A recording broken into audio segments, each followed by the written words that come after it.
There's that champagne you ordered, Mr. Simpson. Oh, thanks. Here. Wow, an award statue! Oh, it's a Grammy. Hey, don't throw your garbage down here. It's a little harsh. Or maybe not. The Grammys. Now, they're not hosted by clever, funny people like the TV and movie equivalents, and they're too populated with aging rockers who, well, they should have quit years ago.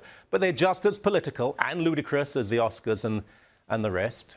Hubris posing as humility, reaction pretending to be revolution. Now, we were told long in advance that numerous couples would exchange their wedding vows at this jamboree, meaning, of course, that gay couples would feature heavily. We used to swear fidelity, devotion, sacrifice, commitment to one another for life in front of family and God. Now it seems we do it in front of old pop stars and young fools on television. But don't worry, because half of those couples will be separated within 5 years, if not by Christmas. We are gathered here to celebrate love and harmony in every key, in every color.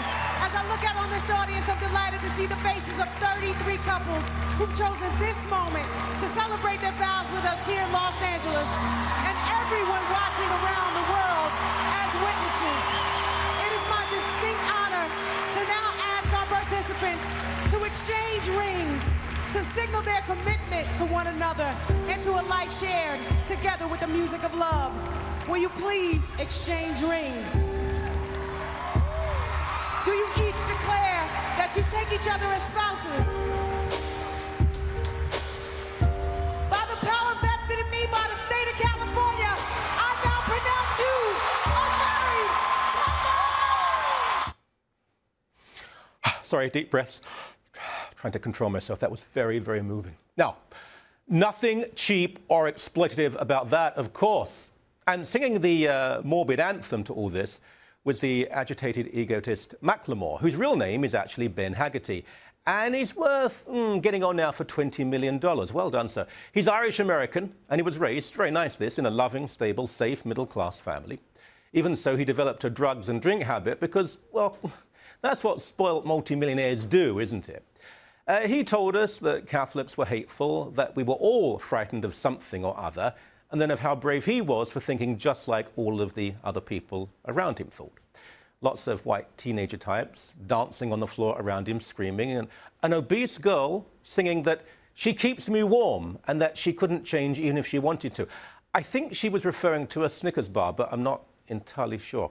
And then the very white man with the made-up name who has made millions of dollars by stealing rap music from black people and their history of oppression, and then using rap music to give those same people, those same black people, a lecture on how to be better behaved. He condemned them for their homophobia. Now here we go. America the brave still fears what we don't know. God loves all his children is somehow forgotten, but we paraphrase a book written 3,500 years ago.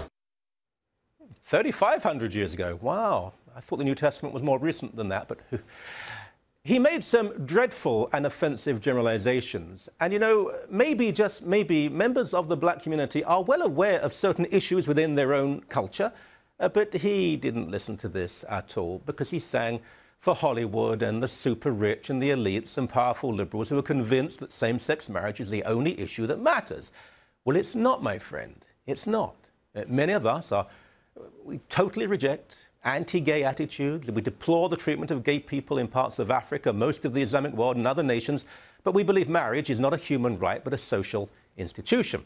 And we become a little upset when issues of massive economic injustice and racism and poverty and suffering and war and exploitation are ignored, as long as these types can win awards at American ceremonies that cost hundreds of thousands of dollars, and then they're told over and over again that they're great humanitarians. And no, Madonna, the solution to deprived children in Africa is not to remove the children, but to remove the deprivation. Here is a photograph of some of the leading ladies at the Grammy ceremony. Just have a look at that for a second. Take a close look. The money those dresses alone, put them together, they could have saved countless lives in the third world. The money spent on the dresses and suits for the entire Grammy ceremony could build a clinic, even a hospital in Africa. Now, I'm not arguing that people shouldn't have lovely things and be wealthy and all that, but there is such a notion, a great quality of modest, moderate and caring use of one's wealth. And there is also a groaning juxtaposition here. On the one side is the ostentatious and vulgar display of absurd degrees of wealth next to an ostentatious, vulgar display of ersatz compassion and love. The idea of what is now called equal marriage is not compassion at all, but comfort. A social campaign that makes its overprivileged advocates feel comfortable and smug and self-righteous. And then you can persecute, prosecute, fire, bankrupt those with whom you disagree and convince yourself that you're courageous and fair-minded. I say again, this is not about combating hatred of gay people. We should all support that, but pursuing a social agenda that many intelligent, caring people oppose. Now, both opinions, I believe, are valid, but only one is being silenced right now. I will probably receive all sorts of nasty and abusive emails and tweets now from people who think I'm being unfair. That's fine.